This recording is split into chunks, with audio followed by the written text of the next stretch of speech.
요즘 유튜브 쇼폼을 넘기다 보면 어느새 시간 가는 줄 모르고 빠져들게 됩니다.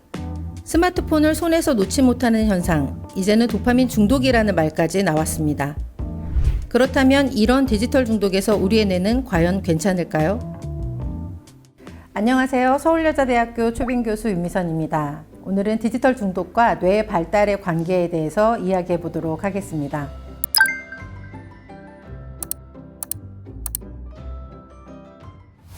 (2025년 2월) IG AWORKS 조사에 따르면 국내 유튜브 일일 이용자는 약 3천만 명, 1인당 평균 이용 시간은 140분에 달한다고 합니다. 쇼폼이 한 편당 3분 이내라고 가정한다면요, 하루에 약 50편의 영상을 시청하게 되는 셈입니다. 또한 영국 유니버시티 칼리지 런던의 연구에서는 인터넷 중독 청소년의 뇌 신경망에 변화가 생겨서 행동과 발달에 영향을 줄 수 있다는 결과가 나오기도 했습니다. 이처럼 디지털 중독은 단순한 습관이 아니라 우리의 뇌의 발달과 밀접한 관련이 있는 문제입니다. 디지털 중독과 과의조는 뇌에 어떤 영향을 미치게 될까요? 팝콘 브레인이라는 용어를 들어보셨나요? 이 용어는 2011년에 워싱턴 대학교의 데이비드 레비 교수님이 처음 사용한 개념입니다. 팝콘이란 단어는 옥수수 알갱이가 열을 받아서 펑 하고 터지는 그러한 모습에서 유래됐습니다. 스마트폰이나 유튜브 같은 디지털 기기에 빠르고 강한 자극에 익숙해진 뇌가 현실의 느리고 약한 자극에는 반응하지 못하는 상태, 그러한 상태를 말합니다. 그러니까 영상에는 몰입하지만 책을 읽거나 대화를 나눌 때는 집중이 잘 안 되는 것을 말하는 것이죠. 쇼폼 영상에 빠진 우리의 뇌도 이와 비슷하게 됩니다. 쇼폼은 짧고 자극적인 영상이 끊임없이 이어지게 되고요. 여기에 알고리즘까지 더 강한 자극을 추천하게 되는데요. 그렇게 하다 보면 한 가지 주제에 깊게 몰입하기보다는 또 몇 초만 보다가 금세 다른 영상으로 넘어가는 패턴을 무의식적으로 반복하게 됩니다. 이러한 상태가 쌓이게 되면 점점 집중력은 짧아지고 긴 글을 읽거나 깊은 대화를 나누는 것이 점점 어려워지게 되는 것이죠. 이 과정에서 뇌는 하나의 영상에서 다른 영상으로 펑펑 튀듯이 빠르게 전환하는 것에 익숙하게 되는데요. 집중을 유지하기보다는 자극의 흐름에 길들여지게 됩니다. 결국 이런 팝콘 브레인은 생각은 짧아지고 자극에는 예민해지고 현실에 집중하기 어려운 뇌, 그러한 뇌로 만들어버리게 됩니다. 그 결과 집중력 저하, 스트레스 증가, 피로, 주의력 결핍, 관계와 삶의 질 저하로 이어지게 되는 것이죠. 우리의 뇌는 크게 대뇌, 간뇌, 소뇌, 뇌간 이렇게 이루어져 있습니다. 이 가운데에서 대뇌는 잘 아시는 것처럼 사고나 언어, 감정, 운동 같은 좀 더 고차원적인 기능을 담당합니다. 대뇌는 다시 대뇌 피질과 대뇌 변연계로 구분이 되는데요. 대뇌 변연계는 감정 정서의 뇌입니다. 이 대뇌 변연계는 본능적인 충동을 일으키게 되고요. 대뇌 피질은 그 대뇌 변연계의 충동을 억제하고 사회적 규범에 맞는 행동을 선택하게 하는 뇌입니다. 이러한 균형은 성장을 하면서 서서히 발달하게 되는데요. 청소년기에 대뇌 피질이 성숙하게 되면서 자기조절과 충동 억제 능력 등이 강화되게 됩니다. 그런데 만일 이 시기에 디지털 중독이 되게 되면 전두엽 발달이 늦어지고 또 그만큼 충동 조절과 집중력 형성에도 문제가 생길 수 있게 됩니다. 그리고 뇌 발달에는 다양한 감각 자극이 필수적인데요. 시각, 청각뿐만 아니라 촉각, 후각, 미각 이러한 자극들도 함께 이루어져야 뇌가 더 균형 있게 잘 발달합니다. 하지만 디지털 콘텐츠는 시각과 청각 자극에만 치우쳐져 있죠. 이런 것은 뇌의 균형 잡힌 발달을 방해할 수 있습니다.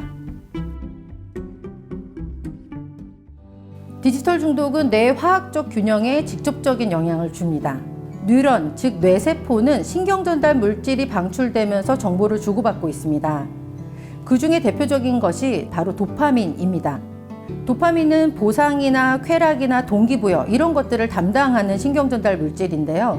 쇼폼이나 게임, SNS 알림처럼 즉각적인 보상 자극이 계속해서 반복되면 뇌의 보상회로가 과잉 활성화됩니다.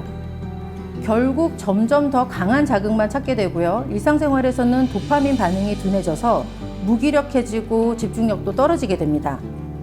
그러니까 디지털 중독이라는 것은 도파민 중독이다. 이 말은 어쩌면 잘못된 말인데요.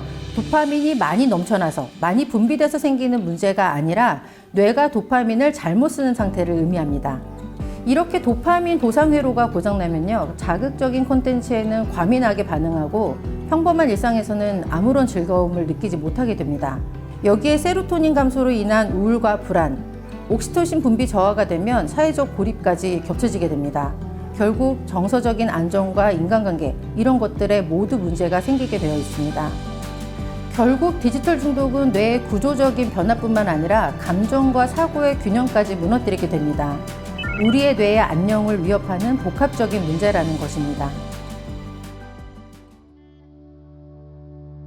앞서 파콘브레인 개념을 제시한 데이비드 레비 교수는 자신의 저서 마음 챙김 기술, 마인드풀 테크라는 곳에서 이렇게 말합니다.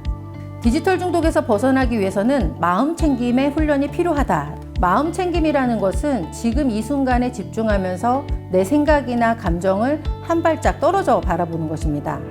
그러니까 스마트폰을 습관처럼 쓰는 대신에 지금 내가 왜, 또 어떻게 쓰고 있는지 이런 것들을 의식하는 연습을 말합니다.